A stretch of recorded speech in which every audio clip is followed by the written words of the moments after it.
It is. Happy Valentine's Day, everybody, especially like the ladies, you know. When we were kids, we would give Valentine's Day cards, usually peanuts, Snoopy, somebody being, one of the peanut gang being grossed out by a girl kissing him. To all of our, to everybody in the class that was in school. It didn't mean anything. What's up, Pastor Chatelet? So yes, happy Valentine's Day, ladies. We're having a fun day. It's a loosey-goosey Friday, the February 14th, 2025 AD show. I'm live on punchy.tv/Hake, as well as Facebook and YouTube, I believe, right? Right? Yes, and it is Fob Friday, indeed, Carver. Indeed it is, Fob Friday. I'm live on D Live. I think I'm live. There, let me mod me, Hank. Oh yeah. Okay, let me mod you. Copy. Account rumble.com/account/what? Let me just go to somewhere. Moderation, moderators, paste, Pastor Chatelet, add moderator. Boom. It may take up to 10 minutes for this change to propagate across our systems. There you go, Pastor Chatelet. Thanks, man. He's going to help me do the redirect from the Hake report on Rumble to back to Jesse Lee Peterson on Rumble, who will be live streaming. Well, it won't be live, but it'll be live streaming the recording of The Fallen State, which is a nicely produced, pre-recorded interview with Lisa Bloom. Hey, that is a dream come true. Congratulations to JLP and JLP's producer making it happen. That's so cool. Lisa Bloom, she's a queen, a Jewish queen. That's Gloria Allred's daughter. I've been wanting to have Lisa Bloom on the radio show or The Fallen State for like years. JLP's been going after Gloria Allred since before I knew who Gloria Allred even was. So that is very nice. So get excited and catch Lisa Bloom on thefallenstate.tv. Do it. Do it. It's going to happen right after the Hake report is that stream. That means I have to end on time so that thing can kick on. And if you're hearing some noises coming in, it's because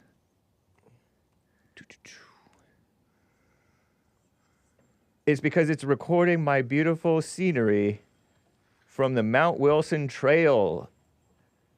Mount Wilson Trail in beautiful Arcadia, overlooking Arcadia, beautiful Arcadia.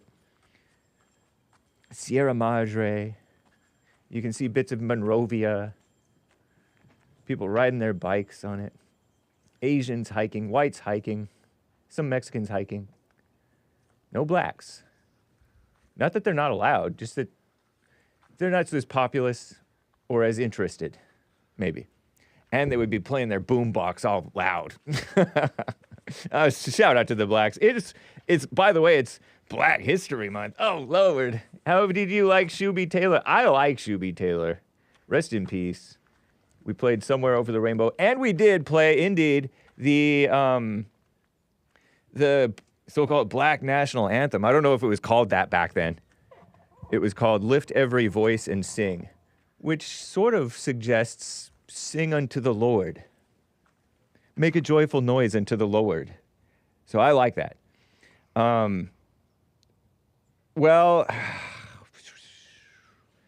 Anyway, it's a loosey-goosey Friday show. People are on hold. I don't want to hold you guys up too much, you know? I have stuff to cover.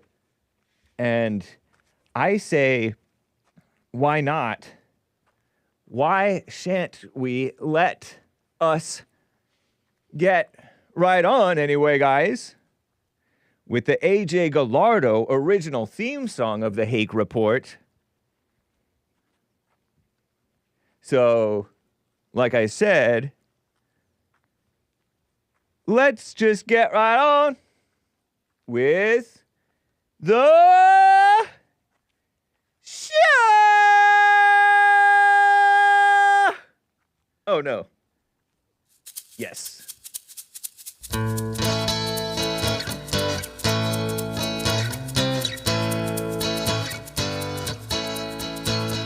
Oh, it's the Hake Report, the Hake Report, la la la. Oh, it's the Hake Report, the Hake Report, la la la. Hey guys! I hope you're enjoying the beautiful AJ Gallardo original theme song. It is Friday. It's Valentine's Day. It's a loosey-goosey, Hakey day.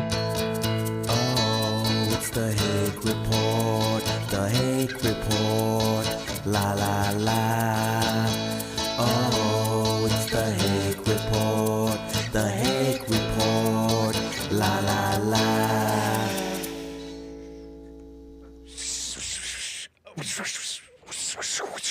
So, how you guys doing? I am fine. I have a life without thinking is an amazing life! Exclamation mark. T-shirt from none other than the Bond store. I don't know if this one is currently available. Let's find out together, real quick, before we get into the show. Is that jesseleepeterson.shop? If you go to rebuildingtheman.com/stores, you can go there. Oh, you know what? Let me just try that. rebuildingtheman.com/stores, because I might even have that up on the... I might not, though, because it's not like the most popular shirt. Yeah, it's not there directly, but if I go and I search without thinking... Nope. Okay. Well, we'll put it up later, guys. It's not currently available. My bad. If I go into the apparel... Here, let me think. Think?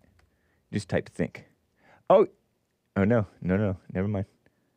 I put think and they're like, oh, do you mean thing? No such thing as racism. But anyway, it's some people might like this shirt. So, right on. Nice. What's up, D-Live crew? I would like to get to some calls here, guys. Michael in Canada is on the line here. Michael, how you doing, man? What's up? Hey! Hey! That was a good stream out there, man, in the intro. Thank you, man. I appreciate that. Started bugging. That's amazing. Yeah. Hey, man. I apologize for last call because someone lost his job over me. Oh, yeah, that's right. That's unfortunate. Yeah, Sorry. It is. Nathaniel, I guess, or whatever your name is. Our apologies. But it was real what you said. I mean, don't play this kind of political, quote-unquote, show. Right. Yeah. Publicly. True. Sometimes I listen to church with GLP at my 7-Eleven job, but nobody understands because we speak French. Oh, nice. So it's okay, you know. Right. And yeah, but you know, the thing you asked me a question or you told me something last call is that French Canadian don't seem to understand the love for Israel. I didn't mean it like that, but yes, that's fair enough. That's an interesting way to put it. I kind of agree with that. Go ahead. What do you say? And thanks, Nugget Man, for tell me a new word in English that I didn't know. Stingy. Is that right? Stingy. Yeah, stingy. Yeah. Yep. But you know, my ancestor in Canada, Quebec, were Catholic, and Catholic thinks that Jesus is God.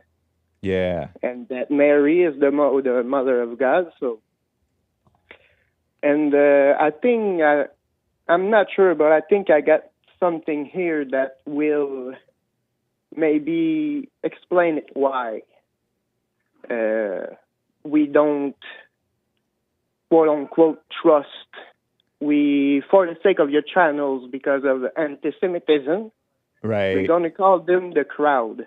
Oh, okay. Okay, we don't get trust for the crowd. Fine. And you know the story better than me, so you maybe will educate me on that.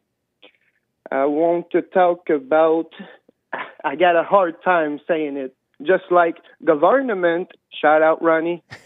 Yeah. Now, I think I got it. Let's, government. There you go. Yeah. Yeah, I got it now. And if you want to see something really funny, go see GSP, George St. Pierre. Go see the guy talking about dinosaurs. It's something else, man. We got a real hard time with English. But anyway, I want to talk about Pontius Pilate. You know who the guy is? Yes, Pontius Pilate. And he's the guy who's supposed to have killed Jesus. Is that right? Sort of. He was involved in the trial.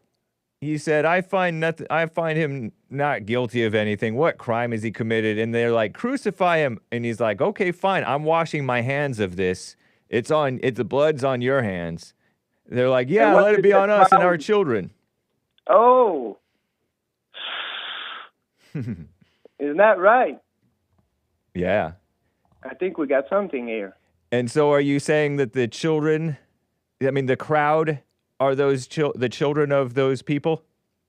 Nah, don't blame it on them. It's like slavery. You can blame something That's right. on people 2,000 years later. Yeah. But and they don't even know if those are even of the same lineage, honestly. I know, but and we are Christian. Right. Is the United States a Christian nation? Supposedly, yes. I mean, we used to be by Christian people.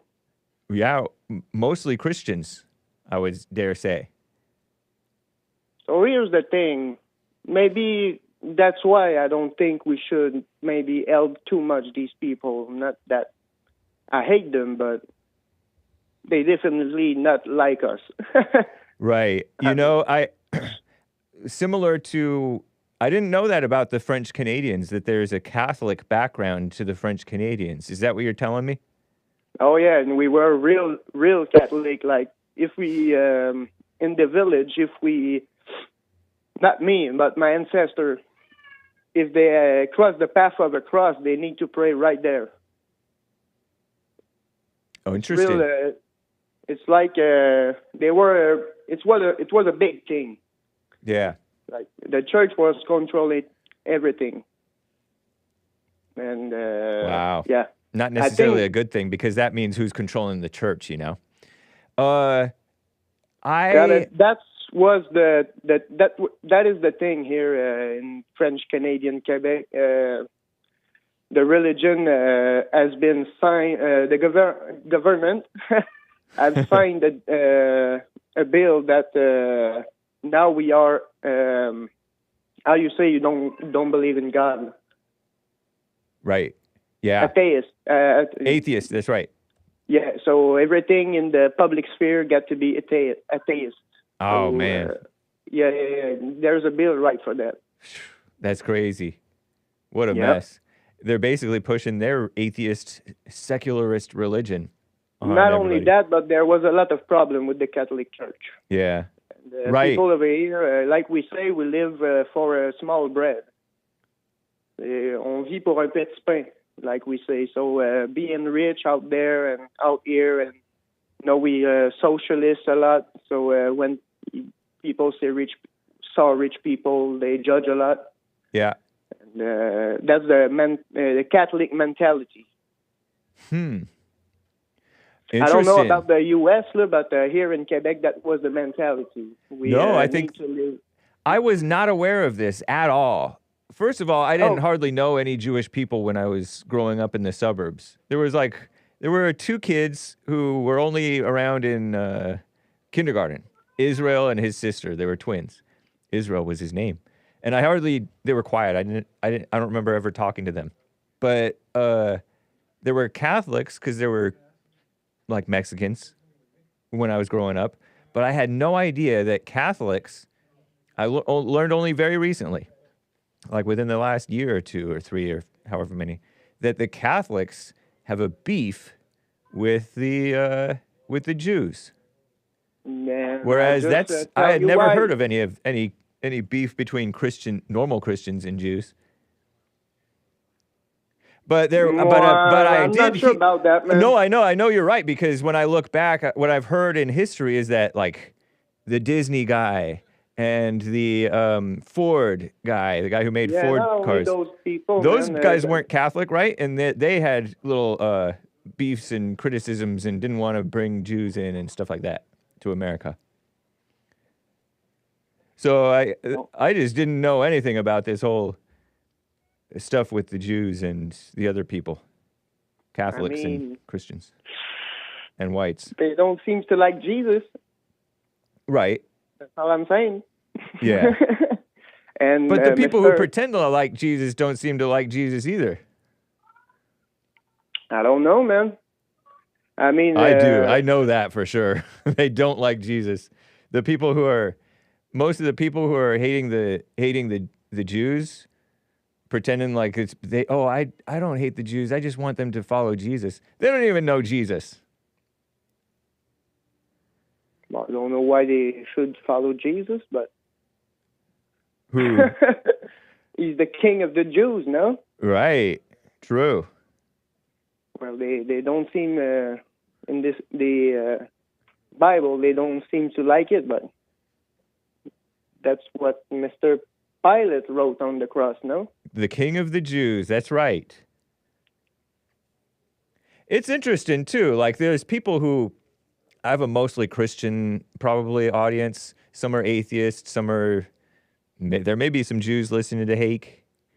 Some are Muslim. But mostly it's a Christian audience for me. And the Christians, I like to address things that are helpful to the person. Because what good is it going to do me and you to criticize the Jews?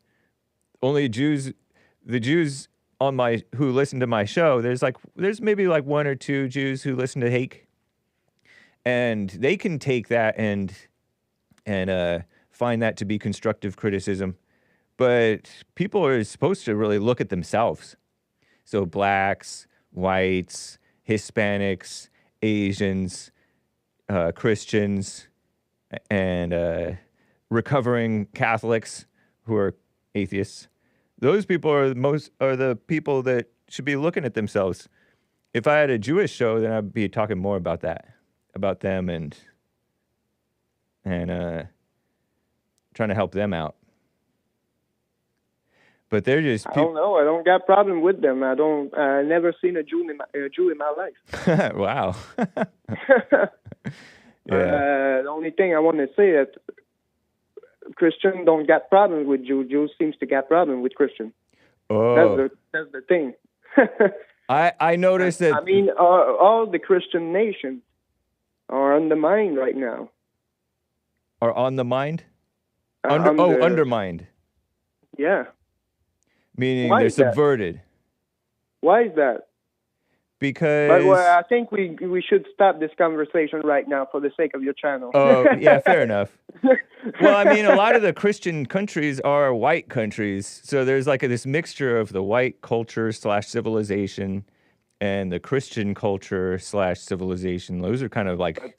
one thing's for sure is that those countries don't get the means to come over here. Somebody made them come over here. Sometimes it's the Christian people, sometimes it's the other people. You understand that? Brought the crowd over here?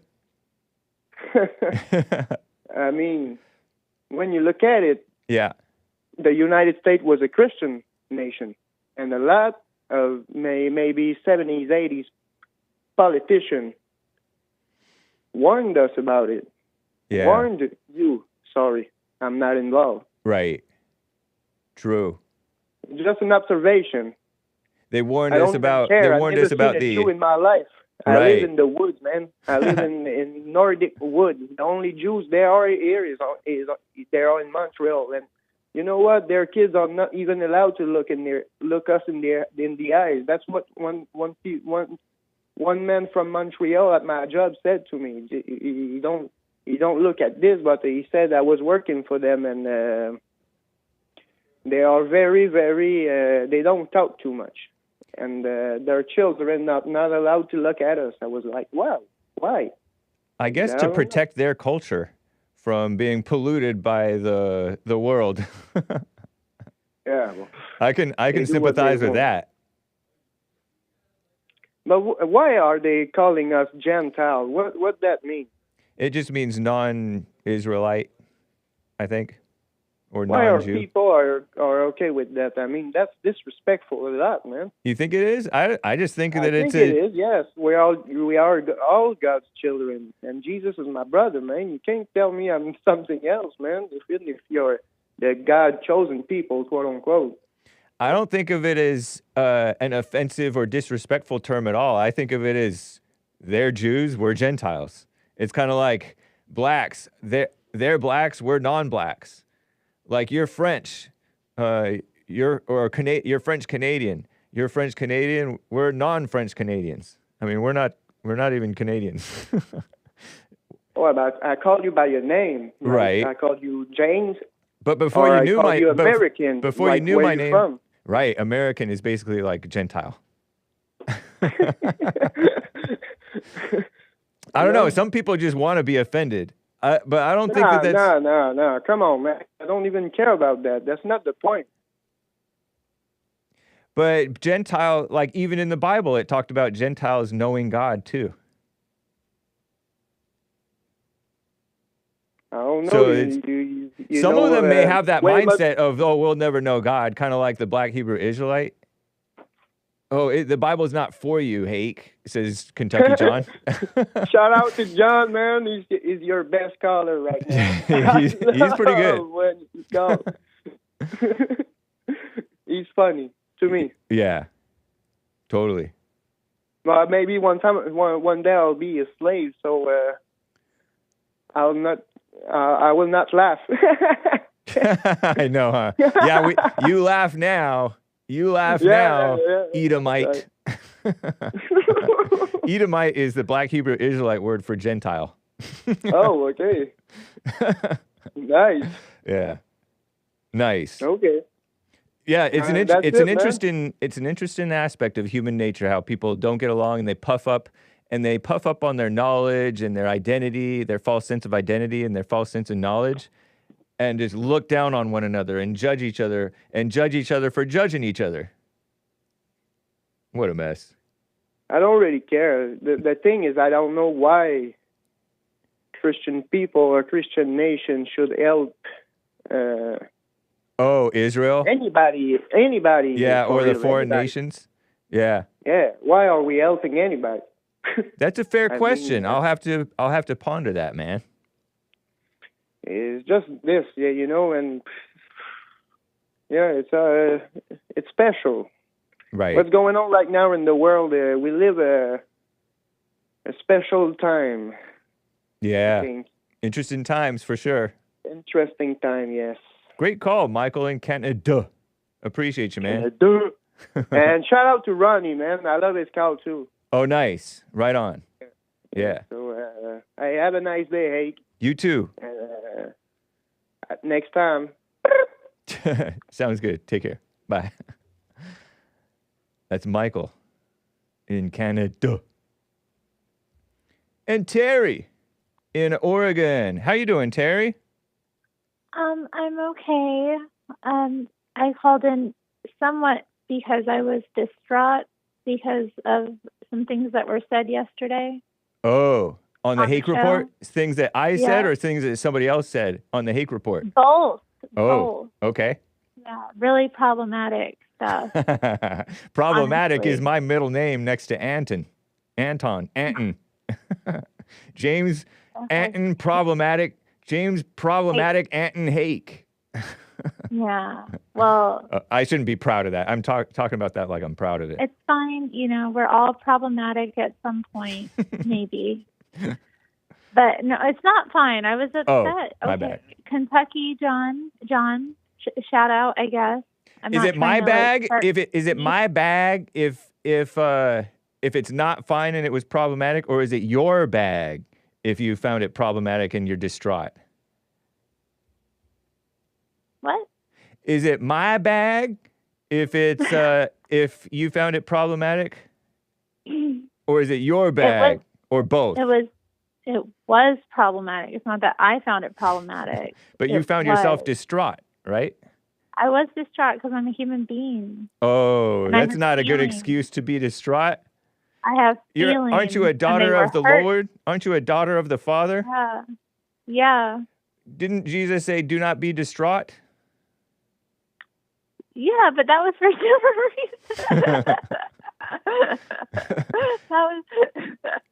reasons. Oh, you said you can be distraught if it's Hake saying something bad? Yeah. Or all right. Yeah. Okay, anyway, so what did Kentucky John say? He called the Irish trailer trash white. And you laughed, and you were like, you put your hands up all jokingly, and you're like, he said it, not me. like basically implying that you concur with his sentiment, but you're just going to let it slide. You're not going to counter it because, right. you kind of agree with that kind of disrespect. I don't even know any trailer trash people. The only trailer people I've ever known are older boomers. Trailer people. Right.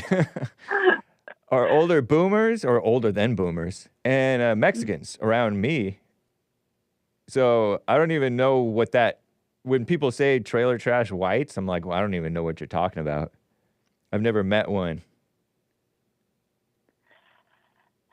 But anyway, and the other reason is because Asmodor's not here. He's no longer with us on this mortal plane. He's passed away. He died. Just in our heart. And he would, for his sake, I would fight back against the term trailer trash because that's an anti-white slur. But other than that, now that the cat's away, the mice get to play. Yeah. Well, I don't think that's a nice term either. It's pretty nasty all around. Trailer trash? Yeah, you shouldn't be talking about people like that. Right. But sometimes some people are trashy. People are trashy, right? Right. Yeah, some people are trashy, but it's you shouldn't prejudge people. I trashy. I can you should relate. Let them show you they're trashy. Right. Yeah, I can relate in that. I didn't like this Karen word that people throw around. I'm like, look at you. You sound so ugly calling people Karens. So I get... Yeah, especially when it's mostly black women that are problematic with staff. With what? Oh, black women are more problematic per capita than white staff. women? Yeah, they're the ones who usually are acted up with you. Yeah, true. It's kind of not that white women don't do it, but I've noticed, at least when I worked in the service industry. Oh, yeah. Majority of the time, the people who lost themselves and were wanting to speak to the manager and had a big head. It was the people who went overboard. It was mostly black women. Of course. Not that people of other races didn't do it too. Yeah. Because they did. There were white women that did it, of course. And white men as well. And I didn't notice many Hispanic people do it, actually. They just smile in your face and then come back and rob you. No, but they would complain about little petty things too. But that's fine, as people. But they didn't get all I want to speak to your manager. But anyway, those days are behind me. Nice. The thing about it is, though, I didn't like that. So I didn't think it. So you didn't defend the Irish. I know you don't like us for some reason. I don't know why. You're the new Mark. I did not stand up for my white brothers. Well, I don't think you even see us as white, which is fine. And I am not the new Mark. Don't compare me to Mark. What the heck? I'm even using the Yeah, Mark puppet right getting a now. little thrill, giggling about calling me Mark. And you know that's going to hurt my feelings too. Happy Valentine's Day, by the way, Terry. Thank you. Happy Valentine's Day.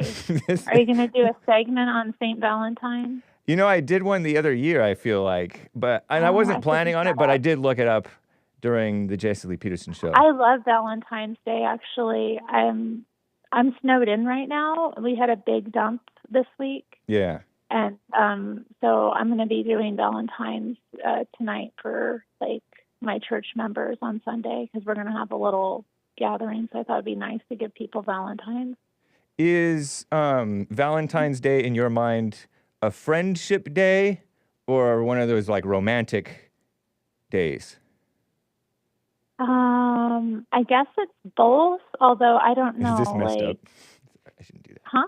Oh, nothing. I'm just asking the chat something. Oh, are they being? I can't wait to No, see no, no, no. what mess they're talking. No, Okay. it was me. It was all me.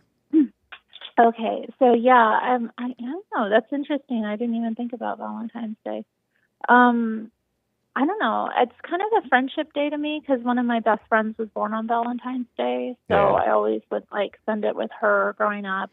And I like the thing about making Valentines. They're just like that kind of thing. I've done that like as a thing for a long time, and obviously I'm single, so like, yeah, I don't know. It's not really a romantic day to me. I mean, it could be, maybe, Right. one day, but Yeah. I don't know. It's like I don't really think of it in those terms. And I don't know. I like to, I don't know. I just like holidays, you know? Yeah.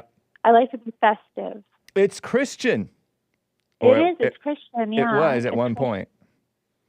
Mm-hmm. That's how I kind of see it. I don't know. I know some people get depressed around like Valentine's, or they call it like Singles Awareness Day. Yeah. What a mess. But I love it. I think it's a sweet holiday. I love all the things. That's cool. Yeah. Yeah. It's kind of like the Christmas and Thanksgiving and New Year. People get depressed over that stuff because their lives aren't working the way that they wanted them to. But don't have a way you think life should go. Yeah, or just, you know. As JLP's commercial says. Yeah, you don't have to be, I don't know. Maybe, I do notice people get depressed around it, though. I have talked to people before, and they're like, "Oh, I'm so depressed." Like, and I've never related to that though. But I've like never been somebody who like needed that kind of validation in my life. I guess. Yeah. I guess because I have a relationship with the Lord. So Nice. like, I have a solid identity, so I don't like get shook by certain things. Other than when Hake is like racist towards the Irish. Right. Yeah, I don't mean anything by the Irish thing. I'm totally joking around with it. Totally. I mean it a little bit in that the Irish are kind of Catholic. The stereotypes that I cite, which are largely kind of accurate. I am not Catholic. Well, many Irish are. They're also criminals and drunkards, and they like to fight. Well, so are blacks. So why is John looking down on us? Because people Take the beam out of your own eye. People like to look down on one another. Oh, yeah, that's true. Man, I don't know. There was something else he said yesterday. I don't like to pick apart other callers, but I was listening to him, and he was talking about like how evil white people are and how they did all these horrible things or how they do all these horrible things. And he was talking about it as if it was happening right now. Yeah. And I'm like, have you ever experienced anything like this in your life? Like, what was the worst thing a white person ever really did to you? Like, and it's amazing to me because I doubt like anyone's done anything that horrible to him, Right. personally on a person-to-person level. Maybe I'm wrong, but, it's kind of interesting to me that people can get so caught up in like stuff that they didn't even experience themselves. I mean, the Irish do that too, though, because like I think I mentioned before, my dad really hated the English, and he kind of tried to impose that on me. Yeah. But I was like, no, I'm not going to hate the English because, you know, I mean, now I kind of do, but like that's for different reasons, you know. I should not, I don't hate them, but I look down on them a little bit because they're so weak. Yeah. And it's like, how did these people conquer my people and, you know, colonize my people and our ancestral lands? And like now they're like totally like, you know, weak and getting ran over. It's like, this is who colonized us? It might what be. What happened to them? Well, you know, it's not the same people. It's totally different generations. Yeah, you're right. Actually, yeah, that's the thing. So, like, why do we hold on to these, like, ancestral, like, tribal hatreds when really we're not the same people at all? I think that I think it's an ego thing. I started to say it's a woman thing because women do tend a lot to identify with family history, stuff like that. Yeah, that doesn't matter to men at all. No, you're right. Not as much, definitely. I mean, some men do get into it. I don't know if Men that was aren't sarcastic or not. Their heritage or their lines. men care about like, men care about some stuff like that sometimes, and some of it I don't really relate to necessarily. There's something funny about human nature that finds importance in things. You know, yeah, actually, men care a lot about that stuff because, like, I remember when I was first coming around the chat, you know, doing my little thing. Uh-huh. And I was like, I don't know, maybe like Frederick would call, and I'd be like, great call, Fred, you know, because he's got great calls, you know. Uh-huh. Really entertaining when you and Fred would go off, and like all the white guys in chat would start attacking me and calling me names and implying that I'm some kind of like racial sellout or something like that. Oh, yeah, right. So I think they do care about it a lot, but I also thought it was kind of womanly of them to act that way. Exactly. That's partly what I mean as well. It's not a the blacks are really into the black identity thing right now, and it is so effeminate. Yeah. It is so not manly. True. Yeah. It is true. Yeah, I think it is. Because like, okay, I don't know. Maybe I've gone off in a bunch of tangents here. I don't know. No, you're fine. Okay, sorry, Hake. I just really, I don't know, I had to say something. I was like, I can't let Irish people get called trailer trash whites without, you know. Are Irish known to be in the trailers at all? I don't think so. I mean, I'm sure some are, but I'm sure there's plenty of, like, other kinds of whites that are in trailers. And I mean, like, you know, I don't know. I mean, we'd have to like take a poll of the last names and figure it out, you know? Yeah. J.D. Vance is the only trailer white that I really know. And I don't even really know him. What is his background? What is his heritage? What kind of stuff Appalachian. Appalachian. Right. I think some of them were like English, and I think it's like Scottish, Irish. They're probably like, from the British Isles. True. Like the poorest... Yeah. I almost said scum of I don't know if there was something supposed to go with the word scum, but of the just the bottom of the barrel English. And I like some of the bottom of the barrel English, I think. Yeah, well, yeah, and you think about it too, like even the bottom of the barrel, like people still you know, were used to create like America and South Africa. And like, you know, Australia definitely, although they have a very lowbrow culture. Who say that again? So, I tuned out. Somebody said the Italians. No, Australians. Oh, Australians. No, yeah, because they're classy white. The Italians are classy. I mean, depending on what part of Italy you're from, actually. Right. Yeah, it depends. I mean, but they're, you know, you think about it, the Italians do like fashion and like cuisine and like, you know, a lot of that, those really nice racing cars and things like that. Oh, like, true. Interesting. The high money Italians are pretty classy. Yeah. But I think a lot of this is just class. Right. What's Eminem? What is he? Do you know? Marshall Mathers is his last name, right? Mathers is an English name, isn't it? Maybe. It could be Scottish. Don't know. It sounds anglicized if it is something. It's probably Scottish, though, I think. He's a Detroit white. Yeah, well, you know, he's influenced by the culture there, I'm sure, and Definitely. the lack of a strong father. And why are you bringing up Eminem?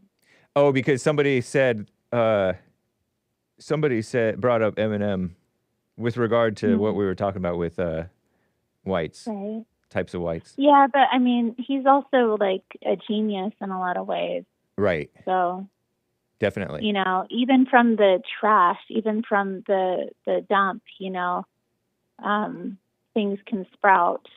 That's right. Like a desert rose. Yeah, although he should probably, you know, stop being such a beta. Yeah, pray for him. Yeah, let's pray for Eminem. Thank you, Terry. Okay, well, I don't want to take any more time, but have a good day. All right, you as Bye. well. Bye. I don't know why I'm approving all these comments.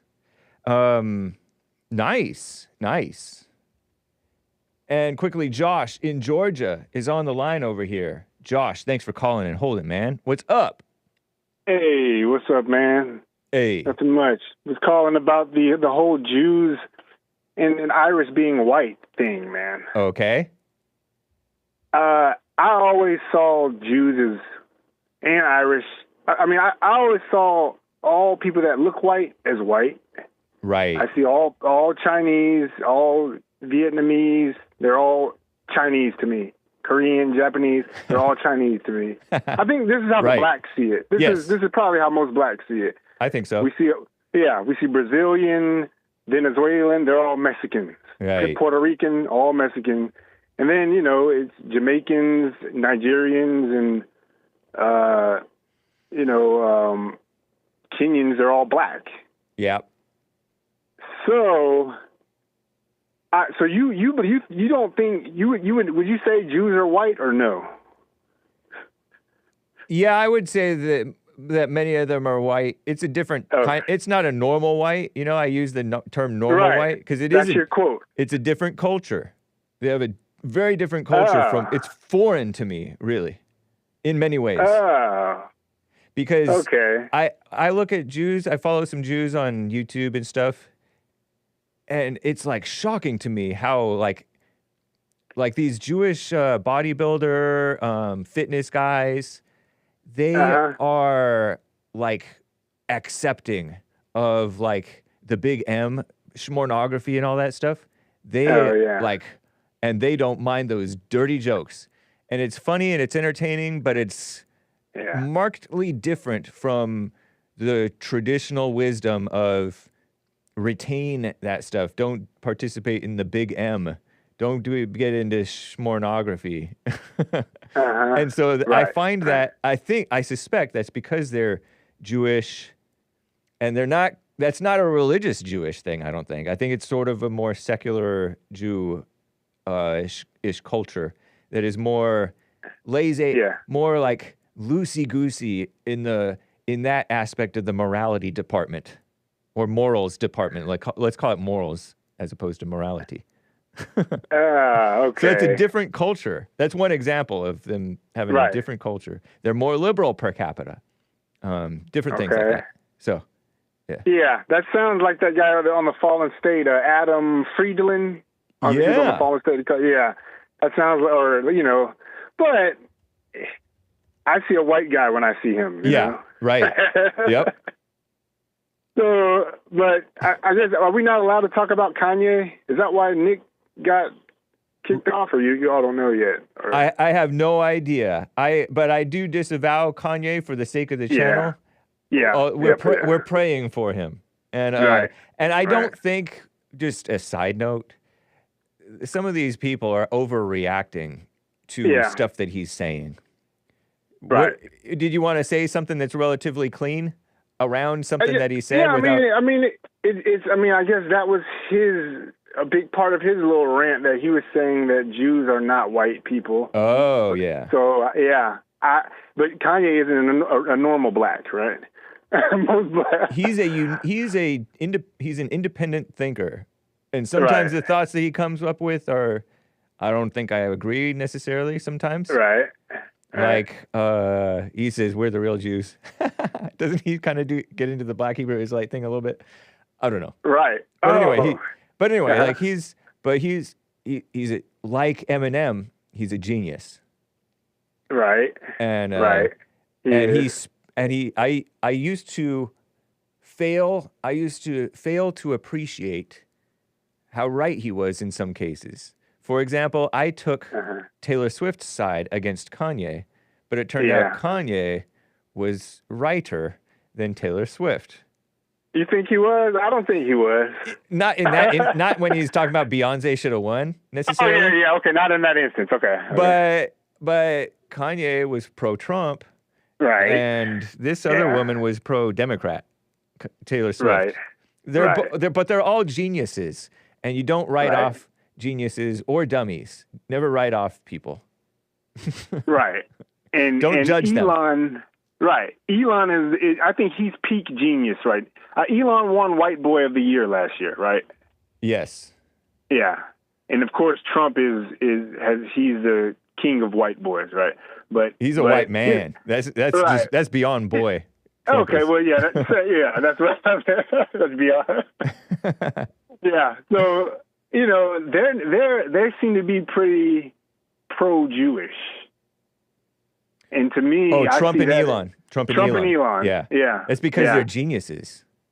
Right. Yeah. Right. So, they're the alphas. All these other white guys that are hating on the Jews, y'all are below the alpha white guys, Yeah.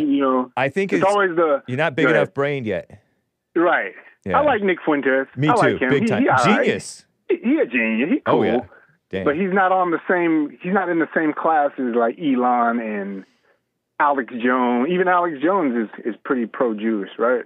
Alex Jones used to be much more critical. At least there are old clips of him being quite interesting, saying some interesting things. Right. But I don't know, man. I give him time. Give Fuentes time. Yeah, he's grown. He's a young kid. He's in his 20s. He's young. Yeah. But I think he's trying. Him and Kanye went on Alex Jones' show, and they did the whole. I don't know if we can even talk about that. I don't want to get your show banned. Yeah, these are all my competitors, and I disavow them all for the sake of the channel. Right. Yeah. Anyway, go ahead. Let me read something to help you. Okay. And me. Lin Yan Shin states, "White is the spirit of curiosity. Black is the spirit of insecurity," says he. Yes. Lawmakers, narrative weavers, and medical professionals are black, not white spirit. Engineering is ruled by the white spirit of curiosity. That is why not all Europeans are white, he says. Interesting, yeah, because we don't really want many more Europeans in the country either, because they're lamos nowadays. Shout out. Wow. So he's saying the Jews are white because most Jews are like doctors and lawyers and bankers and insurance. Oh, I don't know, because those are not the curious kind of people. So they might be black in spirit. No, see, I would disagree with that. I would say the Jews are capitalists, and that's peak white. Oh, but many of them are communists, commie-capitalists. What is a commie-capitalist? A commie-capitalist is an unchristian capitalist. So a commie-capitalist uses capitalism to push for towards communism, which is control, mama spirit, Black Lives Matter, LGBT, diversity, equity, and inclusion. Wow. And schmornography, commie-capitalism. Okay. It's not capitalism as God intended. Because you can use capitalism for good or evil, right? I think. Yeah, because I hear a lot of the big corporations now they're getting rid of DEI. They're acting like they're pro-Trump, right? Yeah, right.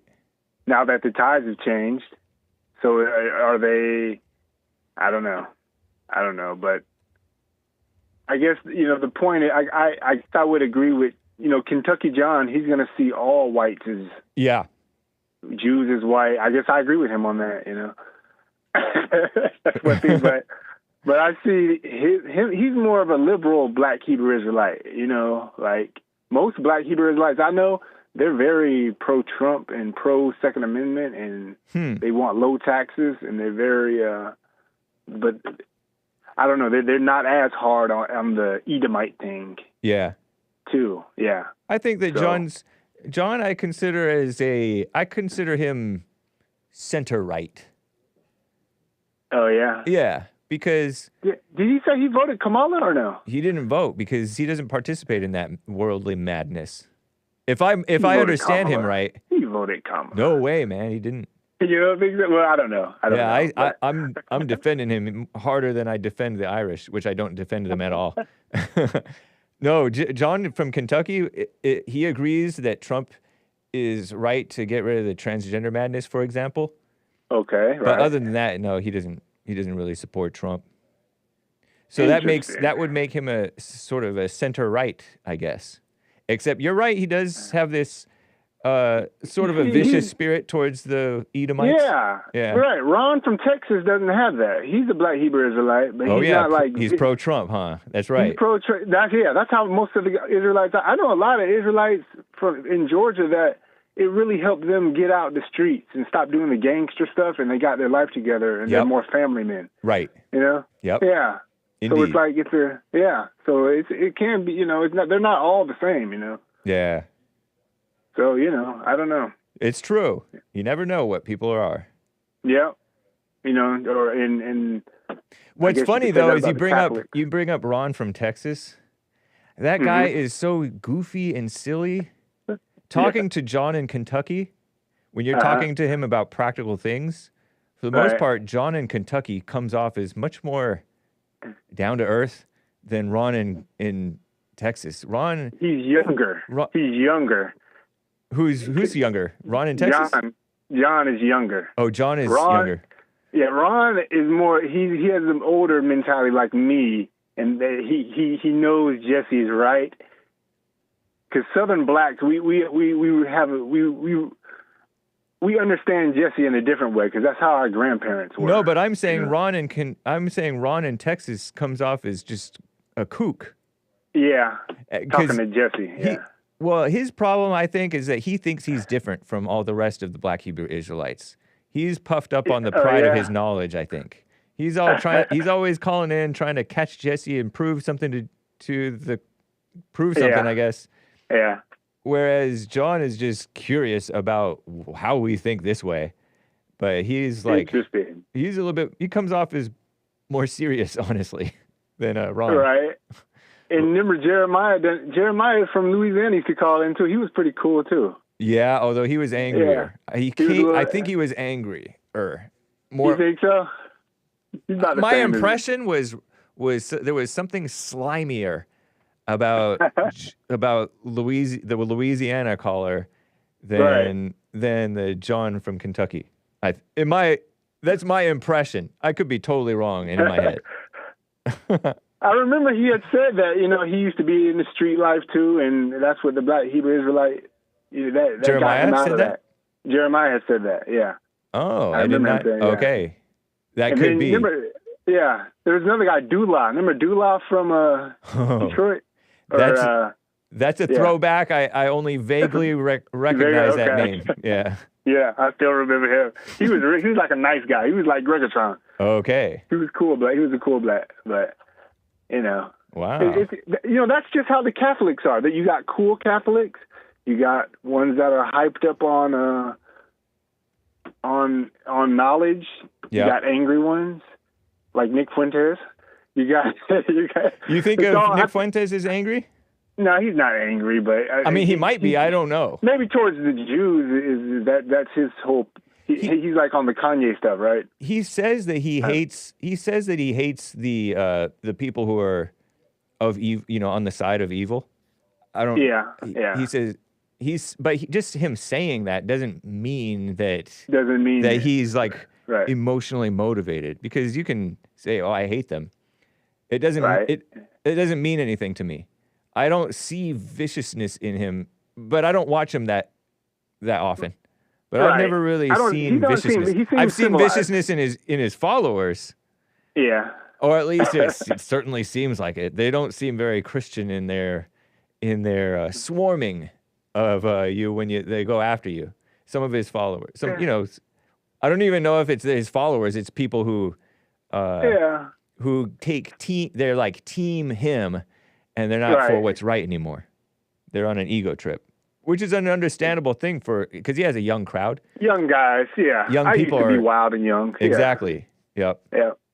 But yeah, they're all the same though. Catholics, Black Hebrew Israelites, Jews. You got different types of, so they're really all the same at the bottom line, I guess. Yeah. It's just a person. It's just an individual person who, who may or maybe, that's who, I guess you judge them by the individual, or you don't judge them, but you discern them, yeah. Yeah, you see the individual, you can see the trends. Yeah. Interesting, man. Yeah, I like, that's why I like asking people what race they are, what they are, ethnicity and stuff like that, because it's just interesting to me. Yeah, because I told you I used to be at the Mormon church, right? And they get a lot of hatred like that too. But the Mormons I was with, they were super like conservative and they were cool. But then you say you got the Mitt Romneys out there, you got other ones too, So it's like it's the same thing going on with them as well, Yeah.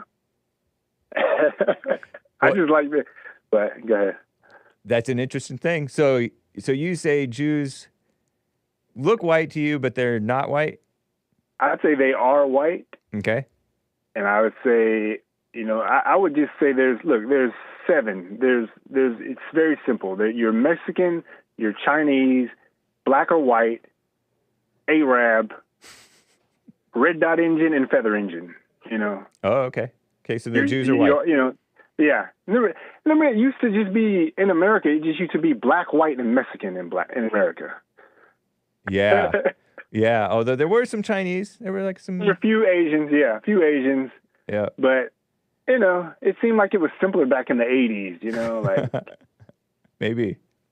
Yeah, but I think all this division is... I mean, it fuels hatred, and that's what they want us fighting amongst each other. So that's the ultimate takeaway from all of this is that, we all the same, and the government, evil people want us pitted against each other. Yeah.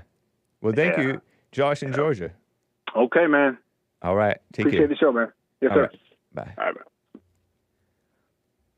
bye.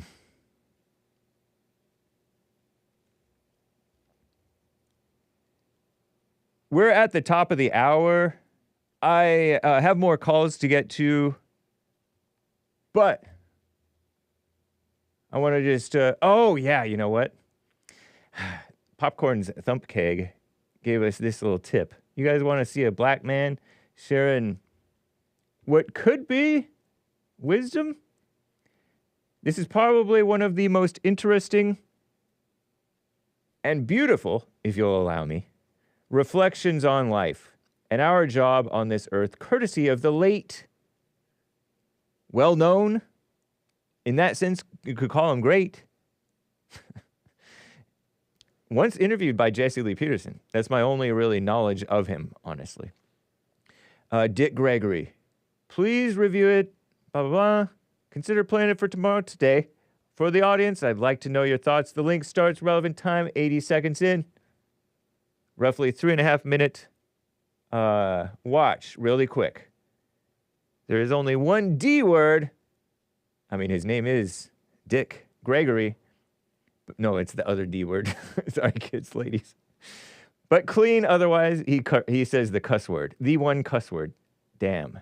As in, God, send this thing to hell. Or person or whatever, to hell.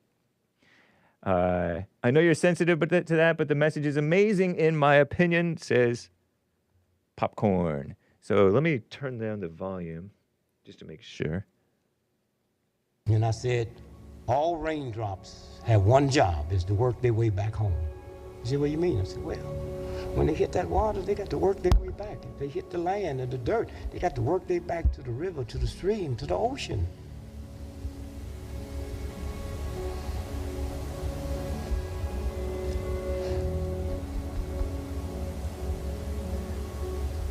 We humans, when we're born, we have one thing to do. God don't give a damn about a PhD like your daddy got. Or a PhD like your mama got. Or how much money you got in the bank. Or if you're black, you're white. You're rich, you're poor, you can read, you can't read. God has one law. When you come here, the only thing you have to do is work your way back home. I'm just moving my, oh yeah, I know how to do this. Watch. Here, hang on. Oh no, that's that spot up there. This is the year 2009. Pardon me, Popcorn. I'm trying to be respectful and remain quiet. He was thumping the mic, and I wanted to interrupt it to say he's thumping the mic, guys. Sorry. But anyway, here is, he's talking about you just have to work your way back home. I brought you through that little door called your mama's womb. But all you got to do is work your way. And I have one restriction. You better be as clean when you get back as you was when I put you here. So he's saying that God says that you have to be as clean when you come back as you were when you came out through your mother's womb, because the little kid is kind of clean, he suggests. Was when I put you here. You're not born a racist, or a bigot, or a thief, or a murderer.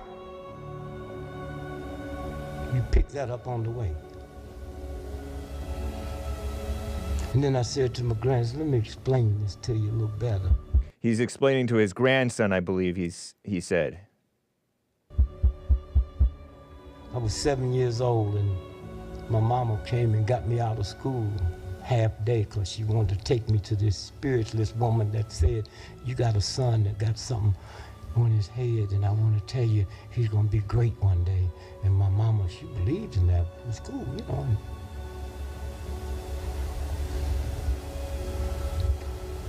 And so I got home and we had to be there at 1 o'clock. So she washed my face and put my little suit on and dressed me up. It was raining like hell. She said, now you sit here on the porch, I'm gonna go get dressed. And don't you get dirty. I'm 7 years old. I remember being 7. I don't remember my mother putting that kind of pressure on me. 7 years old. All the big boys is down playing in the rain. I go to play with them and they mad because I'm all dressed up. They threw me in the mud and I ran up and knocked on the door. Mommy, mommy, mommy. Look what that. She opened the door and said, boy, just look at you. I told you not to get, you can't come in this house looking like that. Hey. I said, grandson, listen, she didn't say I couldn't come in. She said, I can't come in there looking like that.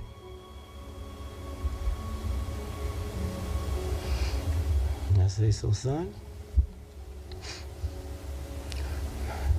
just hope that you carry yourself in a way that when you get to that big door, you won't hear coming out that door what my mother said to me. You can't come in here looking like that. It's just that simple. Now y'all play all the games you want, get hung up in all the churches you want, be full of hatred, let somebody reduce you below your dignity and don't know you violating the universal God. Let a bunch of thugs control your food. This is where he starts to lose me. Let a bunch of thugs control your food. I heard that he was like this. This is where I'm like, okay, thank you, Dick Gregory. A bunch of hoodlums to control your education, everything. And y'all think y'all are so powerful and clean. They got engineered animals that you put on your table every day, and America's the only country don't have to put on the label that they've been cloned and you think you free. Huh? So you youngsters, you got a big job. I bet he'll be happy, or he would be looking down from heaven, or looking up from wherever he is, pleased that RFK Jr. is in our government, fixing that little situation with our food. I don't know if RFK cares about the cloned animals. Are they cloned? But he's pretty slim and fit and healthy, so don't poo-poo him just over the food thing, but it's an interesting choice for him to talk about with dirty and clean. I was thinking about morality, talking about thieves and racism, bigotry. I shake my head a little bit about that stuff, but anyway, he's talking about the youngsters have a big job. If you understand King and what he stood for. If you understand King, as in Martin Luther King, and what he stood for, happy Valentine's Day, Terry, because Terry likes King. And happy Valentine's Day, friend Ronnie in Ohio, because he likes King too, I think, maybe. It's an easy job. When you're doing it for other folks as well as yourself. Because you're doing it for others as well as yourself. Doing what? Pushing for change, I guess. Pushing for others to be moral too, not just yourself. So that was Washington and Lee University's MLK celebration, 2009, 16 years ago, roughly, plus or minus. And shout out to the person who put that together into Popcorn's Thump Keg for sharing that. And it was what Popcorn's Thump Keg described as one of the most interesting and beautiful reflections on life and our job on this earth, he calls it. So, I didn't like the musical background. It was too much soaking. I would rather just have the raw, quiet him talking. What was that music? I think it says elsewhere. Beautiful Oblivion by Scott Buckley, music credit. I don't like that because it was kind of depressing and disturbing, but maybe I'm just sensitive. But I found it interesting that he compared implicitly God's values. You must be clean when you come back. If you want to come into the kingdom of heaven after you die, right? You have to be clean. That's true. You do have to be clean. As clean as when I sent you down there and you were born. I like that. It was interesting, though, that he quoted his mother and compared basically God's principles. You can't come in here looking like that, to his mother when he's all dirty. And she's right. She shouldn't let him in the house all dirty like that.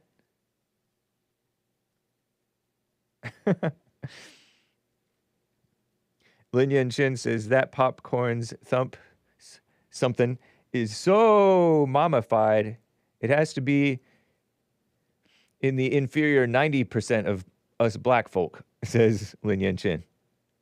Hake wanted Mary Rice Hopkins' background music. Yes. And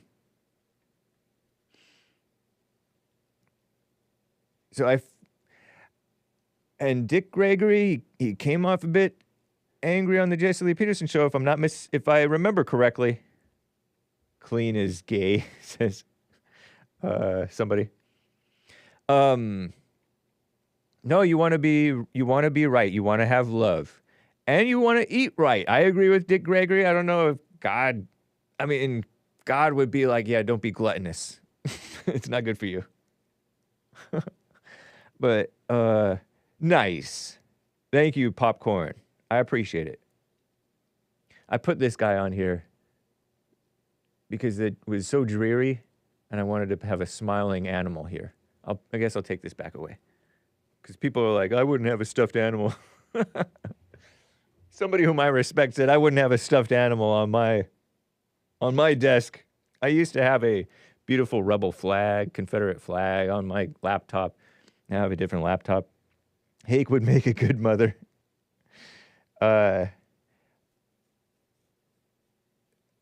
Old school people are named that. Carver.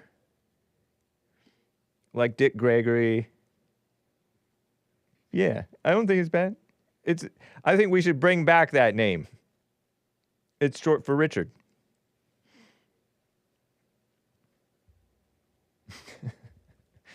I'm chuckling at the chat. The chat is making me laugh. But, okay, so seriously, what did he say? Let's come back to it. Because I want to give a fair take. Interesting and beautiful reflection on life, our job on this earth. Clean otherwise, except it's raining like hail. I don't mind it a little bit. You know, those are the clean bad words, curse words. They're not even hardly cuss words.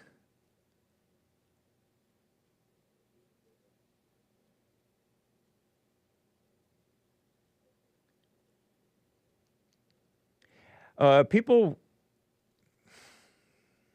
he's old, so he's worth listening to a little bit, you know, older people. And he is a man. I am a man. You know how the blacks wore that sandwich sign that said, I am a man. Am I not a man and your brother? Treat me like a man. So right on. Thank you. We're born. We have only one thing to do. I don't agree with the MLK aspect of it, though, because MLK, I don't think that what he stood for was that personal working on yourself. He was kind of a busybody working on everybody else, working on politics and social justice, which is not justice, you know? It was, in his mind, he thought it was justice, I suppose. Maybe some people do really think that. You guys seem to. By you guys, I mean Popcorn, Ronnie, maybe even TERRI, I don't know. But doing it for other people. I don't like this. I'll tell you one thing. I don't trust or like, a red flag pops up when somebody's concerned about how other people are going to take something. That's a red flag in my own mind. That's a red flag when other people say it. Somebody's going to hear your message, Paul in the Bible, or Jesus, or Jesse, or whatever, or Trump, and they're going to take it the wrong way, or they're going to take it and hate people with it, or they're going to take it and go crazy with their vices or sins, or what, this or that, or they're going to bash women with your message. It sounds like hate, or they're going to divide. People are already divided and evil. You're not responsible for other people taking your message, taking the message that you share wrong.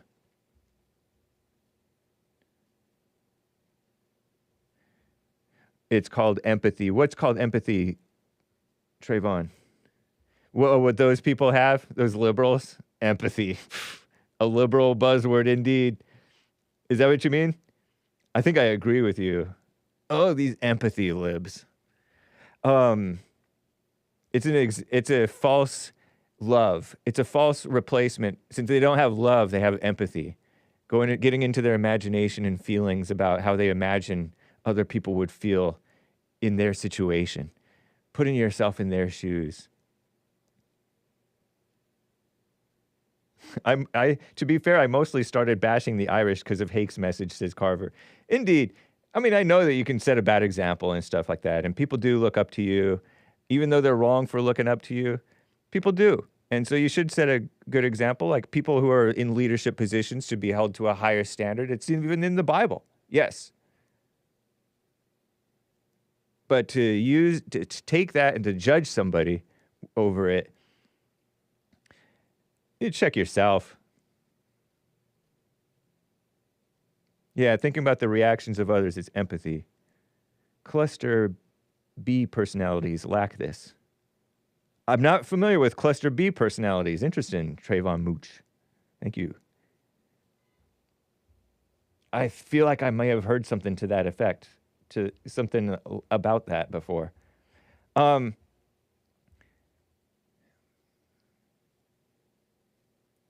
right on. Thanks for sharing it. Popcorn. Thump keg.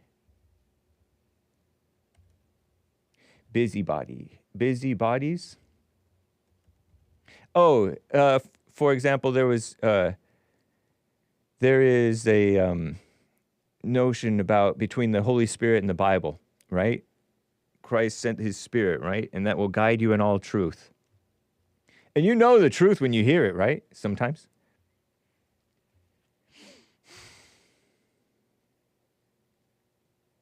But there are people who are like, but it has to align with the Bible because otherwise you're just going to trust your feelings. And a lot of people do. They just trust their feelings or their thoughts. And the problem is they also trust their thoughts, people do, about what the Bible says, put in words in the Bible's mouth. That is sort of a busybody concern trolling thing. You want to just love the truth.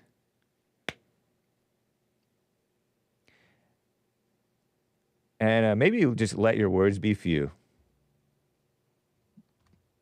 So thanks again, Popcorn. Let me refresh. I feel like there might be more super chats over there. Thank you, Linya and Shin. I did see that. I think I'm caught up. Yep. Hey, the trackpad's working. What was I complaining about? Did I read Chabot? Yeah, Hake being easily impressed. Carver says, hey, Hake, happy Valentine's Day. Thanks, man. Or woman, not the dogs. I was thinking about asking a fun question about the many mildly attractive women of the show. KJP? Oh, yeah, she's adorable, to use Hassan's word. Caitlin Clark? Oh, yeah.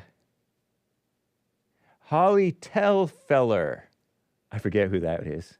Oh, I kind of remember. Yeah, she said the N-word. She said, happy N-word day. Carissa Avalone, collectively known as Hake's Honeys. Carissa Avalone. I don't think she's been on the Hake Report, but I have debated her. That's Hunter Avalone's ex-wife?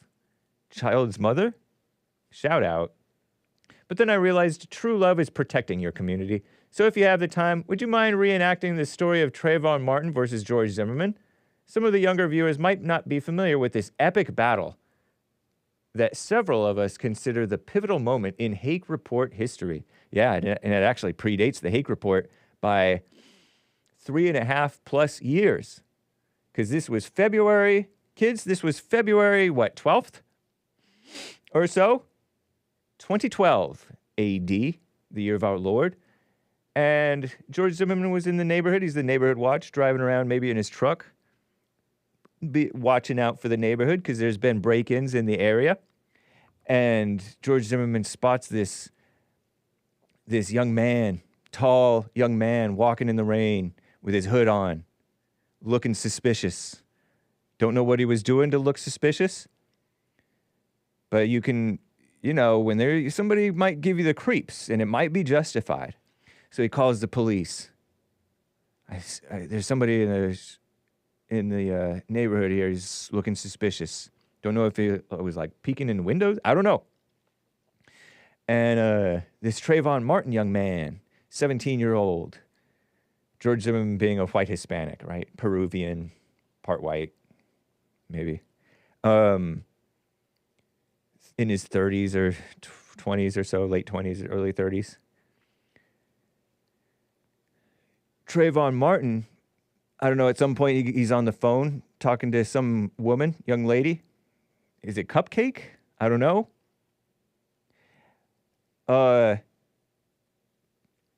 He starts to run or something like that. And George Zimmerman says, "Oh no, he's getting away. These guys always get away. What race is he? I think he's black." Are you? And you hear some wind in the. Are you following him? Yeah. We don't need you to do that, says the police dispatcher. Not a policeman necessarily, but a dispatcher. And George Zimmerman's like, okay. And then so he maybe complies with stopping to stop. He ceased to follow him, perhaps. We don't know. People think that he kept following him, but I don't know if that's true. And so Trayvon Martin, meanwhile, he's this 17-year-old black young man, suspended for fighting, maybe, and got in trouble graffitiing different things. So he was out of school. He was at his dad's little gated community, right? There had been break-ins in this community, by the way, a string of them. And Trayvon himself had been caught with a backpack that had like women's jewelry and like what was described as a burglary tool, a screwdriver. And so he may well, who knows, have been involved in some of this stuff. Don't know. Blacks are slick. They get away with stuff. And shout out to them for that. And so, anyway, he's like, there's this creepy A cracker following me, according to Cupcake. She took the stand at one point in this trial. There was a trial, ridiculously, for this self-defense killing. And so, kids, he says, I'm going to take care of something.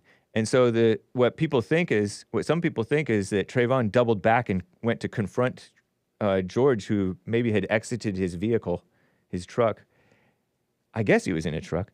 And so Trayvon, according to George Zimmerman, said, "You got a problem, man?" And George is like, "No." And Trayvon is like, "You do now." And he comes up and swings at him, hits him. Whoa, traumatizing. So aggressive, so belligerent. So black nowadays, huh? And so he starts wailing, grounding, and pounding. And according to witness testimony, he sees this figure. One of the neighbors looks out and sees this figure grounding and pounding, MMA style, on top of the other person. And people are pretending, some of the blacks tried to pretend, because there were screams, "Help! Help! Help!" And people are like, "That's my baby Trayvon screaming for his life." But maybe it was George screaming, "Help!" Because George, the back of his head was all bloodied because he fell down, I don't know. And I think it was bloody. And like his front of his face was kind of beat up. And pretty soon, Trayvon feels or sees the gun in his waist, in George Zimmerman's waistband. He's like, "Ooh, you're gonna die tonight." But George Zimmerman gets the gun and blasts him in the chest and kills him in self-defense, allegedly. You can only presume that. Kills him in self-defense. Presumed innocent unless proven guilty, right? There's no proof. There's no even evidence remotely that he was guilty in any sense. And so he gets off. The police let him off because it was a clear case of self-defense. They have no probable cause to arrest him, suspect him of like murder or whatever, or manslaughter or anything. But the community catches wind of it. Oh, purportedly white, Hispanic guy killed a black child. This guy's taller than him. And so this was down in Sanford, Florida. And it became a national story, international story. And George Zimmerman was married at the time. And he's like, "Oh, how are we going to something?" He started to gain weight. He got fat, not handling the stress well. His wife left him. He got with other girls over the years, and they accused him of all kinds of things. Just stay away from the ladies. They're evil. And George Zimmerman was acquitted. They tried to accuse him of murder. Oh my gosh, ridiculous. And that was the birth of Black Lives Matter. George Zimmerman, Trayvon Martin, and then later Mike Brown in 2014 versus Darren Wilson. 2 instances where blacks brought that on themselves completely. They were completely at fault. The whites and white Hispanic, not at fault at all. No proof of them being at fault at all. And the blacks are like, oh, black victimhood. Our lives matter. Then act like it. But anyway, I think that's the story of Trayvon Martin versus George Zimmerman. So pray for George Zimmerman. You know who else had to go into hiding? Who was even perhaps more righter, perhaps? The innocent cop, Darren Wilson, in the Gentle Giant story. So that's it was an epic battle, fought to the death, and rest in peace, Trayvon Martin. Gone too soon. His parents didn't raise him right. He was an angry person. Anger can get you killed. Thank you, Carver. Popcorn! Out of curiosity, why do you say for the sake of my channel when you disavow some of the supposedly hateful or off the deep end things people say? You do realize that when you add that caveat, it means that you yourself don't actually disavow what's being said because you disagree? It doesn't necessarily mean that. It means, I don't know, I'll disavow it preemptively.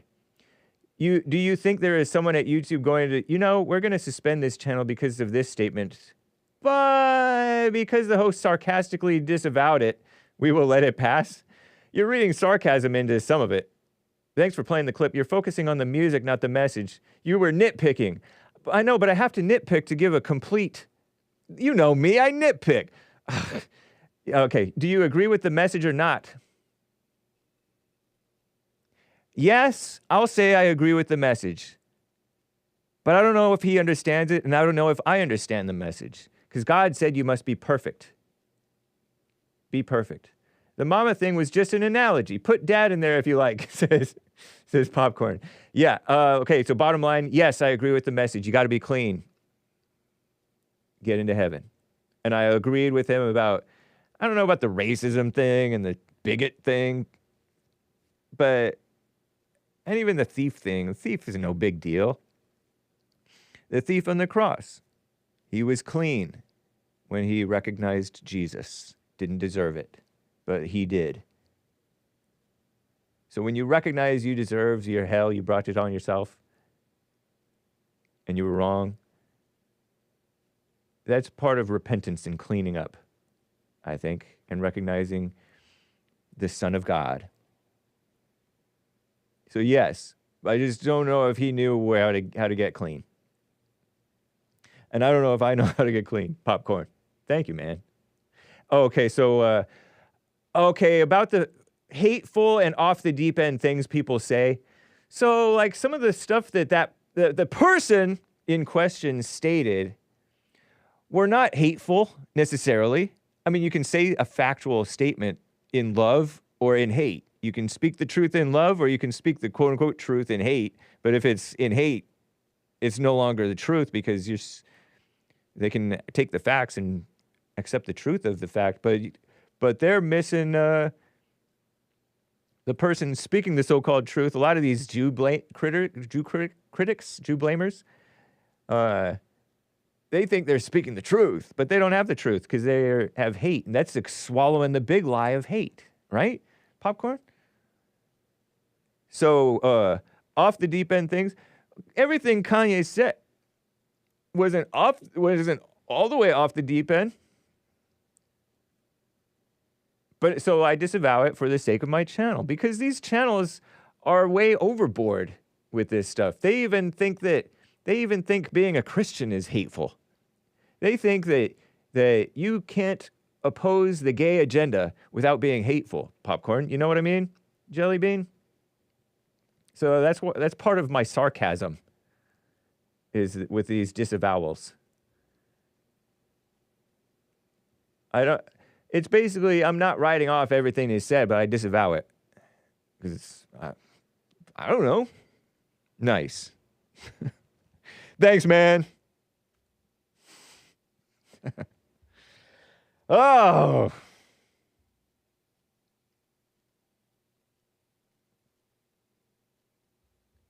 John in Kentucky is on the line over here. Kentucky John, what's up, man? Your breakdown of Trayvon Martin's story. Yeah. Further lets me know that you're just full of shit. Whoa! Don't cuss, man. I get that you're triggered by it, but keep it clean, man. Go ahead. Nah, that's what I call for. Just tell you full of shit. Hey, well, don't cuss, man. Full of it. All right, take care. Bye. That's what I call for. All right. I mean, that's what I call. Okay. Bye. So. All right, take care. Sorry, kids. That's anger. Correct me if I'm wrong, but that's anger. I don't think I'm wrong. He read it as disrespectful or something, I guess. And so he felt the need to do that. Kentucky John. I gave the breakdown as I see it really went down. That's my best, most honest, true impression of it. As it really went down. You too nice, Hake. Wake up, says Falcon Ing. I was not thinking of Kentucky John when I brought up that thing. But it's kind of, you say something that people disagree with. I could trigger anybody like that. I could trigger the Jew critics. You guys are not different from John in Kentucky. I could trigger the TERRI from Oregon and the rest of those Italians. So don't be looking down on John just because he's mad. He's just caught him in a bad moment.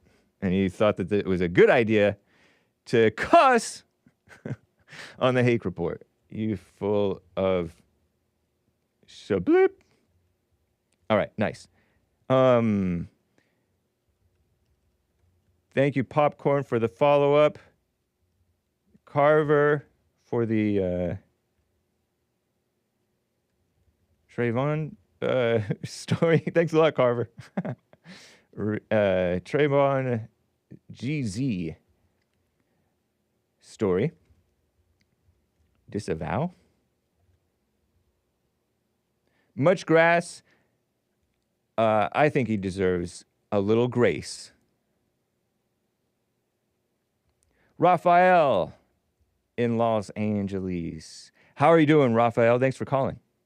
Hello, good morning, Hake. How you doing? Doing fine, thank you. So, for that last caller, let me just say something.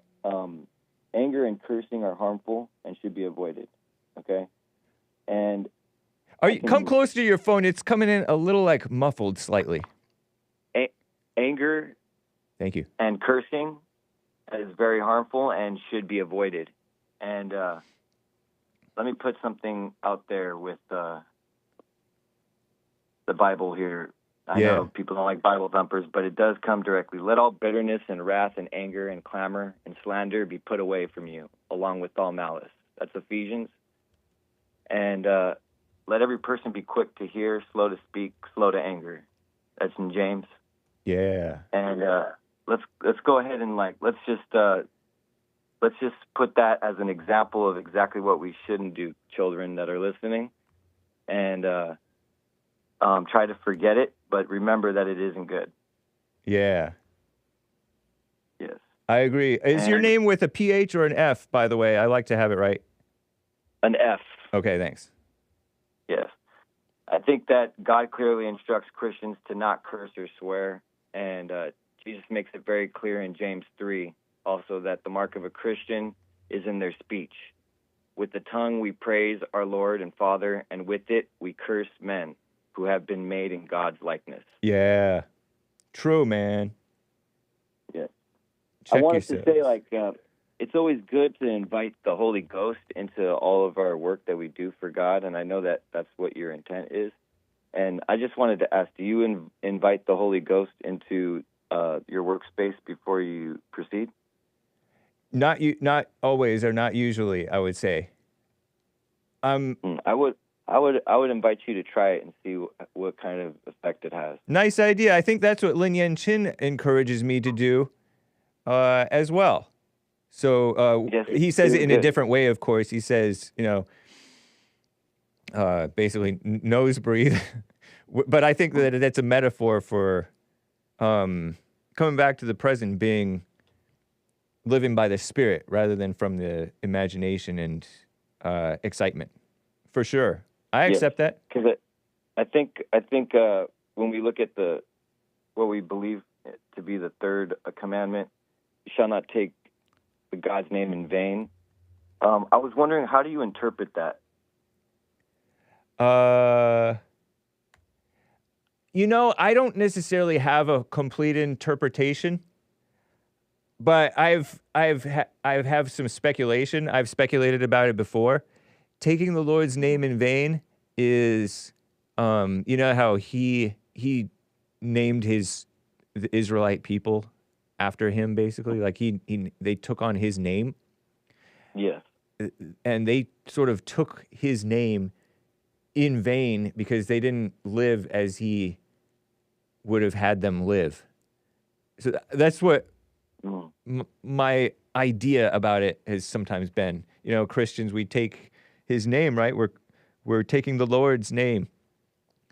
Yes. And it's in vain. I like that interpretation. Yeah. And if you want, I can give you my interpretation. It'll be quick. Sure.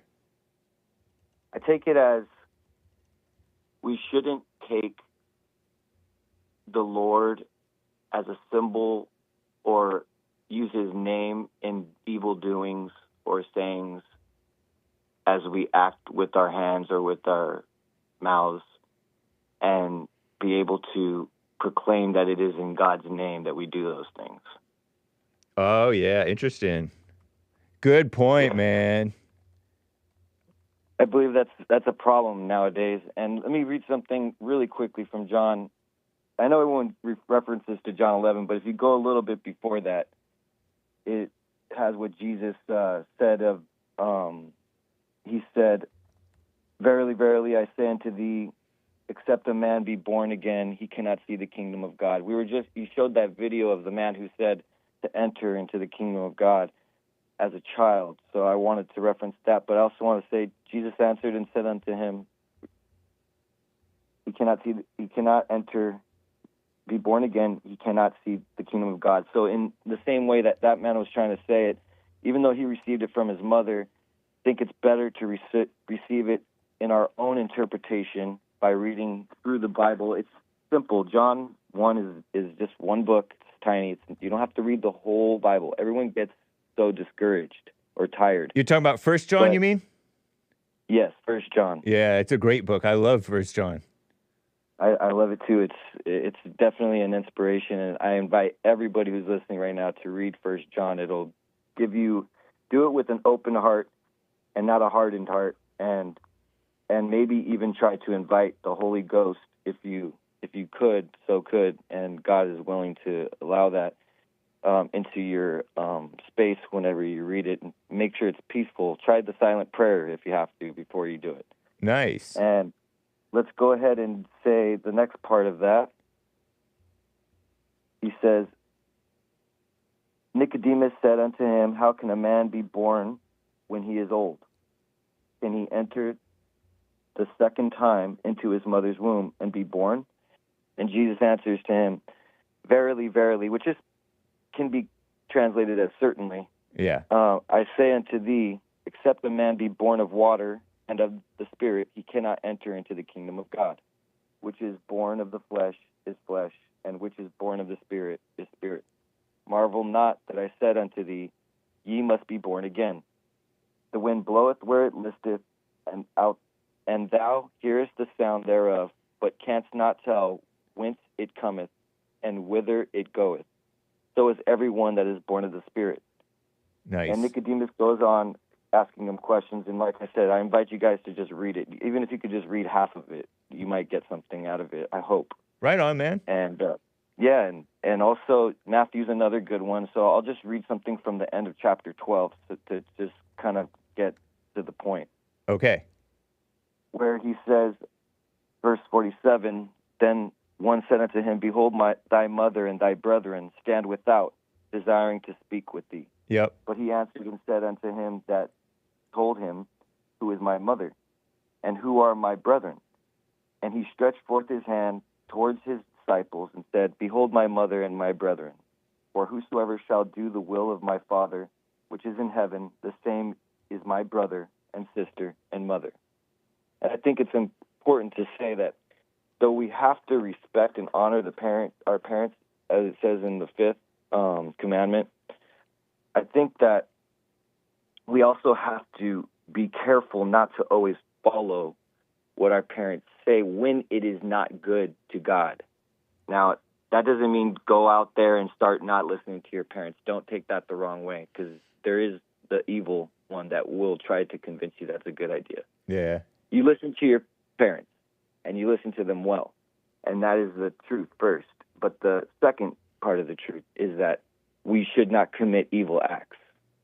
So, nice, man. Though we may respect and honor and love and uphold our parents and not talk badly behind their backs or be backbiting in our families out of respect of our home and the father and mother in that home, or if unfortunately it's been broken due to the contemporary times of the judicial system trying to tear it apart in the United States, we still must keep a peace within our parents. And if we can do that, I believe that upholds pretty much the 5th commandment, which is honor your father and mother. And also I invite people to actually learn the 10 commandments in order and try to really get your own interpretation. But like I said, inviting the Holy Ghost into that sanctum where you're doing those things can help guide you to see the truth and the light in it, because this world is filled with darkness, and we are sons and daughters of God. So in that, we bear a light, whether how small it be, it can shine. And as long as we allow more light in, we can shine more, so that way we can put darkness all around the world into a spotlight from within us.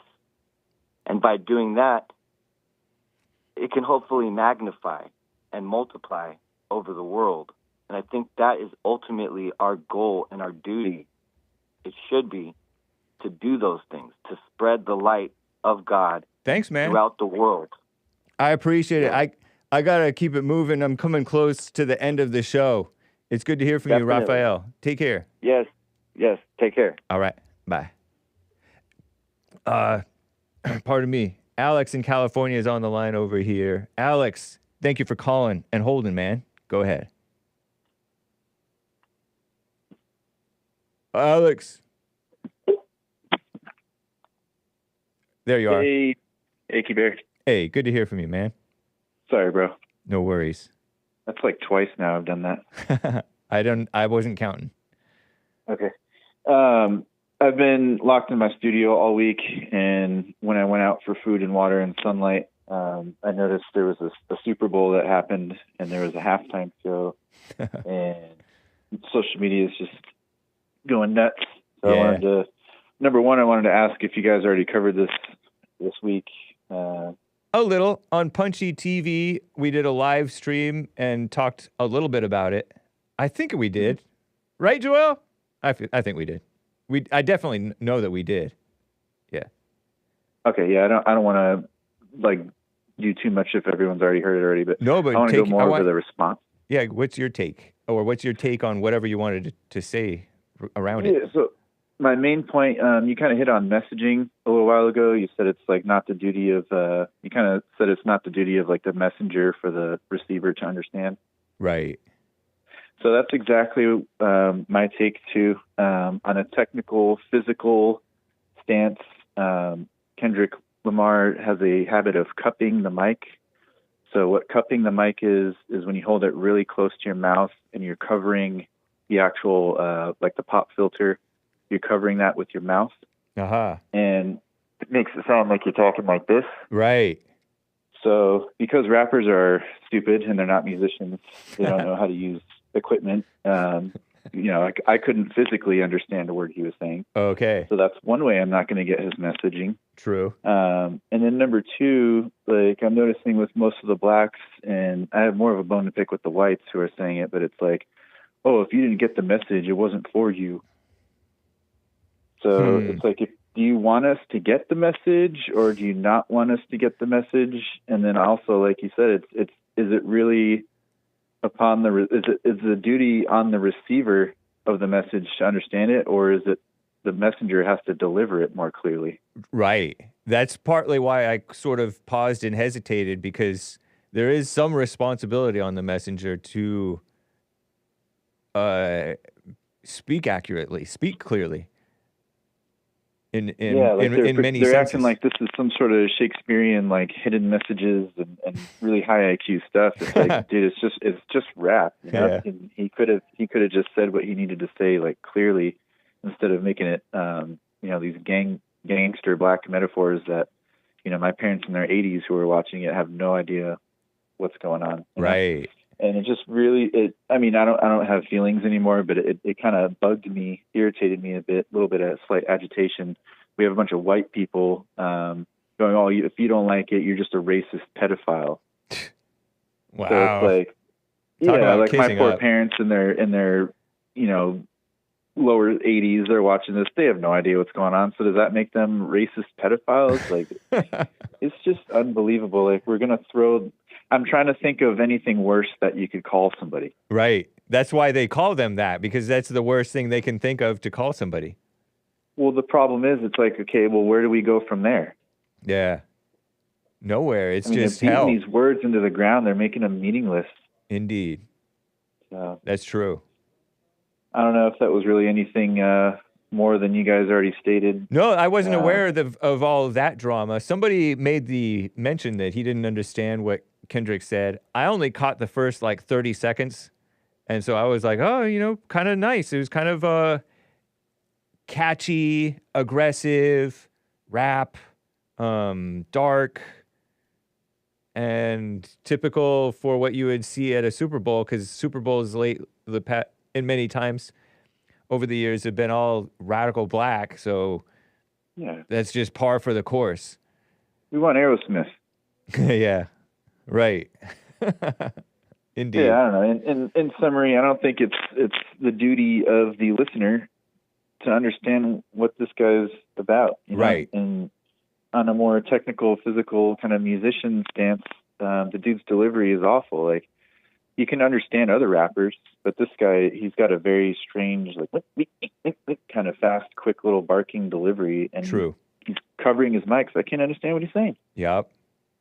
Man. What a mess. Yep. Well, thank you. So that's all I have for today. Thanks for your input, Alex in California. Good to hear from you, man. All right. All right. Bye.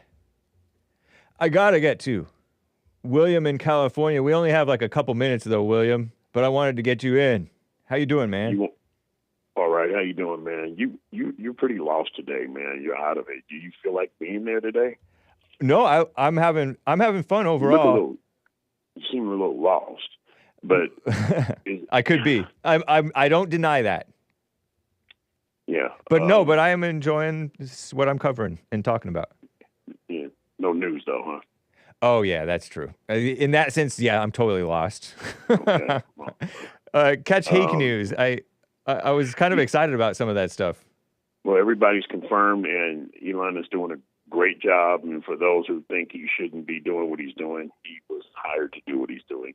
And he's uncovering a lot of money that the Democrats have been wasting. Yeah. And, that's all it is to it. He's one of the greatest African Americans I've ever known. Indeed. So true, man. And what I just heard on your line a little while ago, I told you this before. Yeah. Okay? That's sort of a mama's spirit, isn't it? No, it's more than that. But see, I'm going to tell you, Black Hebrew Israelites don't mess with blacks. They know better. And anybody that says somebody has too much money tells me you ain't got none. Oh, yeah. True. Never worry about somebody else's money. That's true. Elon should have 3 times what he has, and he worked for it. That's his money. Agreed. And speaking of money, I'm going to open the treasure chest for the D Live crew, guys. You do that. But you had a loosey-goosey Thursday. No, you had a loosey-goosey Friday, but a wild goose Thursday. I got to run, actually, man. Anybody. Yeah, you got to run. You got to run. You go ahead and run. Have a good weekend, though. You as well. Thank you, as always, William and Carrie. All right. Take care. All right. Bye. Guys, it's Fob Friday.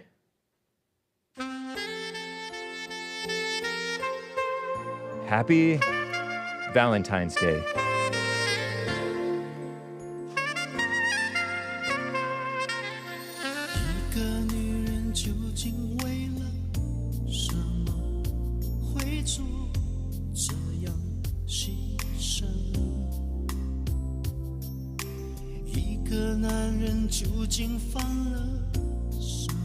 Andy Lau.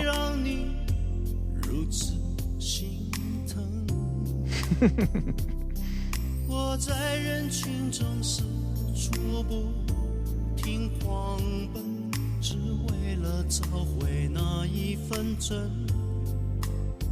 一份不可能的真，和一次不可能的吻，和一个不可能的人，留住你我一寸，在我心中你是我的。 It's Kenny G on the sax. 留住你深情眼神，我情愿换个方式，请你做我的女人。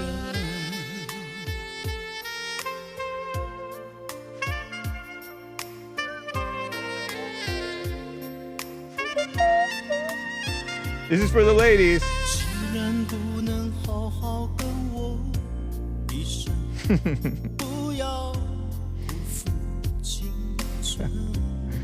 Oh baby, Oh baby. 求你记住一次，永恒那一瞬，回眸时分，像你这一个值得爱的女人，叫我怎不能为你心疼？有缘为何没有分？有梦也为何不成真？两颗心碰爱撞一生，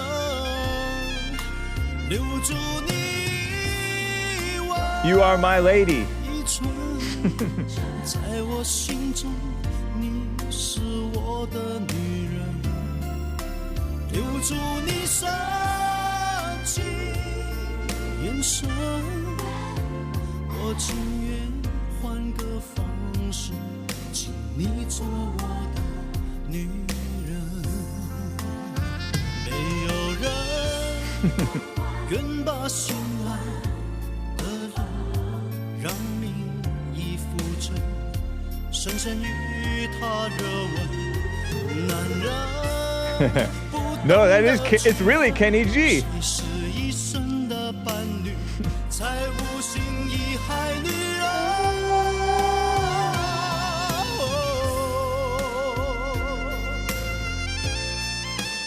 Kenny G and Andy Lau. Is there anything better?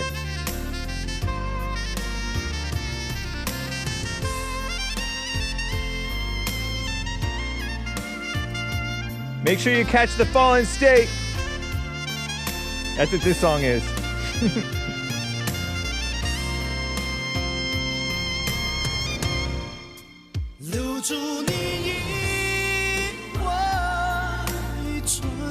Thank you, C-Bill.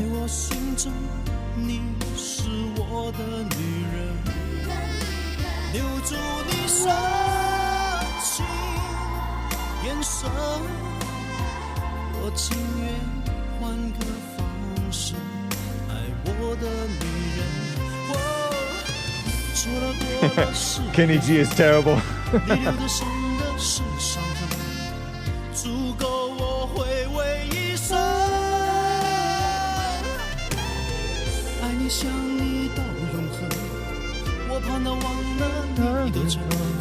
I gotta go. Bye.